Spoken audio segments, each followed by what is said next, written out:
오늘 저는 바로 그곳에 계신 예수님, 그런 제목으로 하나님의 말씀을 전할 텐데, 먼저 시 한 편을 잠깐 보도록 하겠습니다. 첫 기다림, 마지막 기다림이라고 하는 시인데요. 한번 PPT를 띄워보시면 좋겠습니다. 주여 어서 오십시오. 절망하는 이들에게는 희망으로, 슬퍼하는 이들에게는 환희로 오십시오. 주여 앓는 이들에겐 치유자로, 갇힌 자들에겐 자유자로, 죽음과 절망에 빠진 자들에겐 생명과 희망의 약속으로 오십시오. 주여 길고 오랜 기다림의 하늘에는 밝은 별이 돋아나고 사무치는 그리움의 골짜기에는 맑은 물이 흐르게 하소서. 주여 어서 오십시오. 아직도 온전히 마음을 비우지 못했으나 겸허한 갈망의 끝자락에서 꼭 주님을 뵙게 하여 주소서. 주여 비워진 가슴에 주님의 사랑 머물고 쌓여져 온통 설레임으로 기다리게 하소서. 주여 첫 기다림이며 마지막 기다림이신 평강의 주님을 만나 뵙는 구도자에게 하소서. 첫 기다림, 마지막 기다림이신 예수 그리스도. 그분은 어디에 계실까? 오늘 설교의 제목이 바로 그곳에 계신 예수님입니다. 마태복음 9장 13절에 보면 예수 그리스도가 오신 목적을 이렇게 설명을 하죠. 너희는 가서 내가 긍휼을 원하고 제사를 원치 아니하노라 하신 뜻이 무엇인지를 배우라. 나는 의인을 부르러 온 것이 아니요 죄인을 부르러 왔노라 하시니라 그랬습니다. 이 평강과 평화의 왕으로 오신 예수 그리스도, 그분은 의인을 부르러 온 것이 아니라 죄인을 부르러 왔다 그랬습니다. 그래서 휘황찬란한 왕과 부자들이 사는 예루살렘에 주님이 오신 것이 아니라 금으로 뒤덮인 침대와 어마어마한 보석으로 장식된 곳에 주님이 태어난 것이 아니라 생명의 주님 되시는 예수님께서 태어나신 곳은 작고 초라한 마을 베들레헴입니다. 자, 왜 하필이면 베들레헴일까 하는 거죠. 왜? 그 이유를 알면 예수 그리스도의 오심이 눈에 보이기 시작을 하고 우리가 살아가야 될 삶의 방향과 인생의 목적이 보이기 시작을 하는 것입니다. 왜 예수님은 베들레헴에서 태어나셨고 이 세상의 삶의 대부분을 갈릴리에서 사셨고 왜 베들레헴이고 갈릴리겠나 하는 것입니다. 그리고 예루살렘에 올라오셔서 십자가에 못 박혀 죽으셨죠. 이런 의미들을 우리가 알게 되면 우리 신앙의 초점을 어디에 맞추고 어떻게 인생을 살아야 될지가 보이는 거죠. 자, 몇 가지를 생각해 볼 텐데 참 귀한 의미들이 있죠. 그 첫 번째, 이 베들레헴은 죽음의 땅이었습니다 하는 거예요. 죽음의 땅. 성경 속에서 제일 먼저 언급되는 믿음의 조상 야곱의 아내 라헬이 죽어서 장사를 지낼 때, 그때의 일입니다. 야곱이 사랑하는 아내 라헬이 죽어서 장사 지낸 곳 베들레헴입니다. 라헬은 성경 속에서 예수 그리스도를 가장 많이 닮은 요셉을 낳은 어머니입니다. 요셉의 어머니, 베냐민의 어머니. 성경에 강조하는 베들레헴은 죽음의 땅입니다. 지금도 성지순례를 베들레헴에 가보면 라헬의 슬픈 무덤이 아직도 남아있죠. 이 베들레헴은 지금도 총성이 펑펑 울리고 있는 전쟁의 땅이요, 이방의 땅입니다. 베들레헴에 들어가려면 비자를 다시 받아야 되는 것이죠. 예루살렘과 베들레헴의 차이입니다. 유대인과 아랍인들의 대결 장소로 죽음의 땅이다. 마리아와 요셉도 베들레헴에서 나해를 생각했을 것입니다. 자녀를 낳은 것은 죽음과 같은 고통을 전제로 하는 것이죠. 낳은 아들을 죽이라고 호령하는 땅입니다. 죽여라. 2살 이하의 아이는 전부 다 죽여야 된다. 그렇게 명령하는 죽음의 땅, 베들레헴입니다. 그 다음 이 베들레헴은 두 번째로 어떤 땅일까? 가난한 땅입니다. 가난.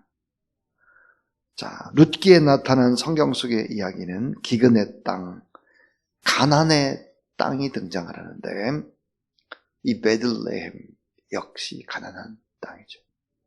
이 베들레헴이라는 말의 뜻이 뭘까? 떡집입니다. 떡집. 이 성경 룻기는 떡집에 떡이 없어졌죠. 사람들이 흩어져서 사랑하는 남편도 두 아들도 잃어버리는 이야기가 나오는 것입니다. 이 베들레헴 고통의 현장이고 기근의 현장이었다. 특별히 죽음과 가난, 맨 밑바닥에 사람들이 살아가는 곳이었다. 미가라고 하는 선지자는 이같이 하나님의 말씀을 선포합니다. 예루살렘은 망할 것이다. 사마리아도 멸망할 것이다. 예루살렘에는 참 목자가 절대로 나올 수가 없다.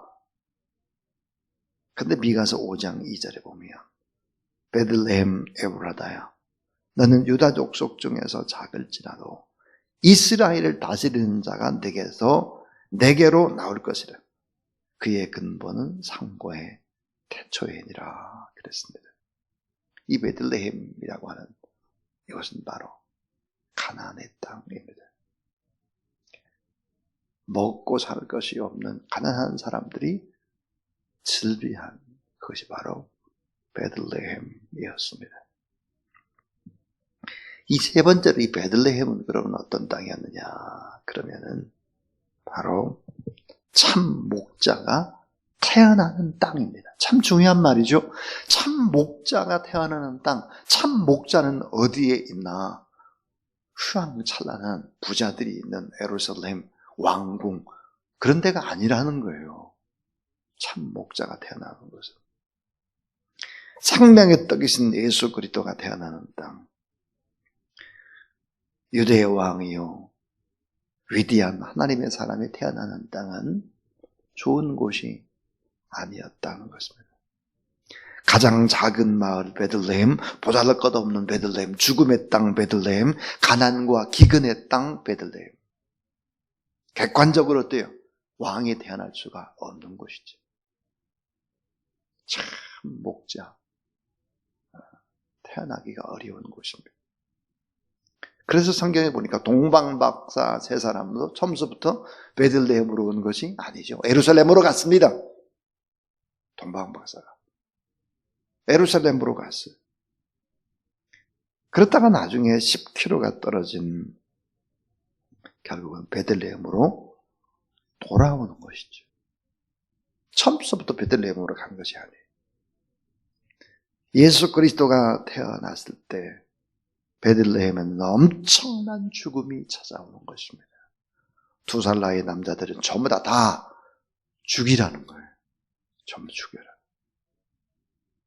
모세가 태어났을 때도 그렇지 않습니까? 죽음의 땅.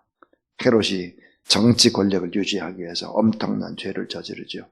어린 핏덩이 예수 그리스도 어떻게 됐을까요? 애굽으로 피난을 가야 했습니다. 그래서 지금도 에집트의 카이로에 가면 예수님 피난 교회가 있습니다. 에집트에도 신실한 개신교가 있는데 바로 곱트 교회라고 하는 교회인데 바로 예수 그리스도의 피난 교회가 속해 있는 그런 교단이죠. 아주 뜨겁습니다. 자, 예수 그리스도, 핏덩인 예수 그리스도도 역시 애굽으로 피난을 가야 했다 하는 것이죠. 시간이 지나고 예수 그리스도는 갈릴리인 나사렛으로 돌아옵니다. 그래서 그곳에서 살았죠. 그래서 이제 우리가 마지막으로 생각해 볼 수 있는 것은 갈릴리는 베들레헴과 같은 땅이었다 하는 것입니다. 흑암의 땅이죠.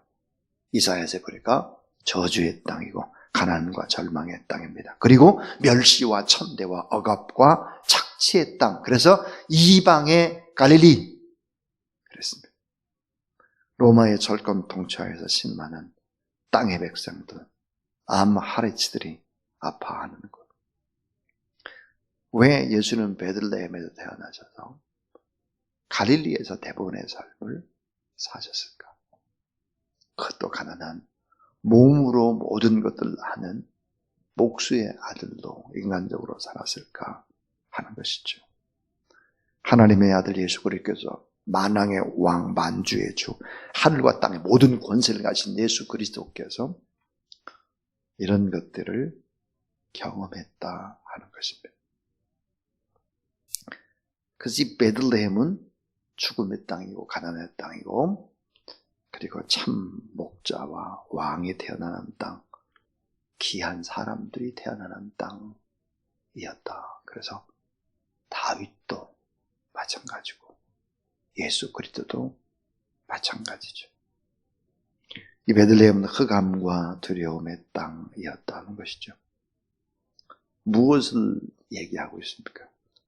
예수 그리스도 그분은 어디에 계실 것 같습니까?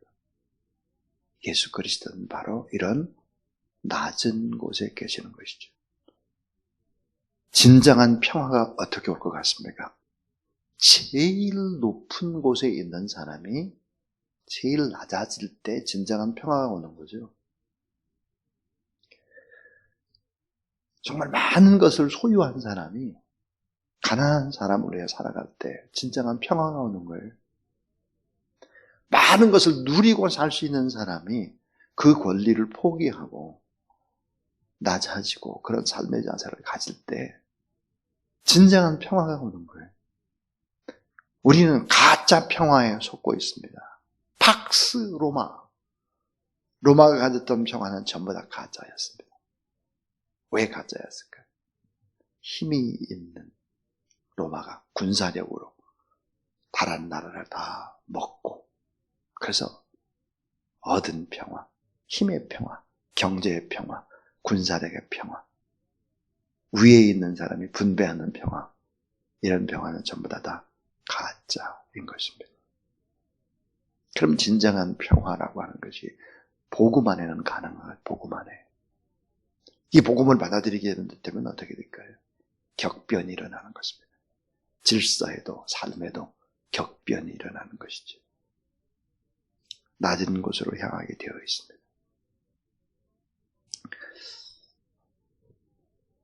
한국의 행복도가 유엔의 행복 보고서에 보면 한국은 세계 행복도가 55위입니다. 55위. GDP는 얼마나 되나? GDP는 한 12 정도에서 11위 정도 된다고 하죠. 그런 좋은 삶의 지표 OECD 38개국 가운데 29위입니다. 그런 공동체 의식 우리는 다 하나다. 그럴 때 OECD 가운데 공동체 의식이 맨 꼴찌입니다. 38등입니다. 환경 36위. 일과 삶의 균형을 이뤘다. 35위입니다. 물론 자살률 1위죠. 이게 행복이라고 말할 수 있겠나? 이 땅이 평화라고 말할 수 있겠나? 그렇다면 코로나 바이러스로 죽는 사람들보다 사고로 죽는 사람들이 더 많은 땅, 죽음의 땅입니다. 이곳은. 빈부의 격차가 점점점 심해지는 가난의 땅이죠. 참 두려움의 땅이기도 합니다. 이런 땅이 바로 베들레헴이었고 갈릴리였다면 바로 이 대한민국의 진정한 필요로 하는 것이 뭘까? 바로 영광의 왕이요 평화의 왕인 예수 그리스도. 힘 있는 사람들이 누리는 평화가 아니라 힘 있는 사람이 낮아질 때 베풀어진 그런 평화, 이런 평화의 나라가 되기를, 또 그런 여러분의 가정 참 평강의 왕 되신 예수 그리스도를 누리고 하늘의 영광을 맛보는 그런 축복된 여러분의 가정과 이 나라의 민족 되기를 주님의 이름으로 축원합니다.